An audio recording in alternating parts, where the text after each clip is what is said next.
این یولهای پومیدور در 10 روزه اول ماه ینور در عرفه گل کردن میباشند.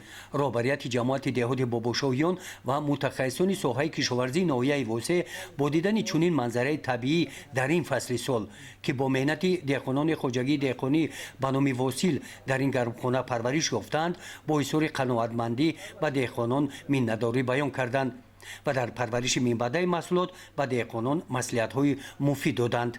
برای دهقانان البته قابل ذکر است که نسبت چخیری که یک حاصل دو حاصل در یک میدان میکارند البته قابل ذکر است که گرمخانه ها سازند، یعنی که تمام دولت های اروپا امروز و گرمخانه ها ترقیات کرده شده است. البته ما مرحله به مرحله یعنی که مرحله به مرحله ما نقشه داریم که خواجگی دهقانی در هر یک خواجگی دهقانی وابسته به طرح زمینشون 20 سوتی 10 سوتی گرمخانه ها سازند، یعنی که از گرمخانه ها نسبت موسم کشت دائمی یعنی که در موسم یعنی بلغاری مثال دیگر پمیدورا باشد فایده علاوه‌ای زیادتر است. در خواجگی دهقانی به نام واسیل سال دوم شود که از گرمخانه ها به طور واسع استفاده نموده فصل زمستان یکی از اولین ها شده محصولات های سبزیجاتی را به بازار میبرند.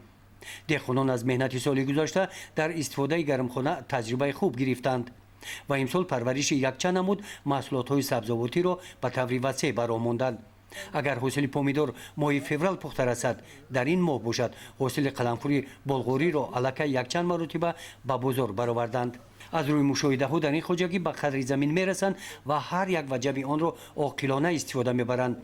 در این قطعه زمین در روز اول ماه ینور کرم وقت جمع‌آوری حاصل میباشد. در دیگر قطعه هفته گذشته دهقانان کارتوشکا کش نمودند. گزارش خوجا نظریف خدای نظر ظهوروف از ناحیه وسه برای برنامه اطلاعاتی نوید.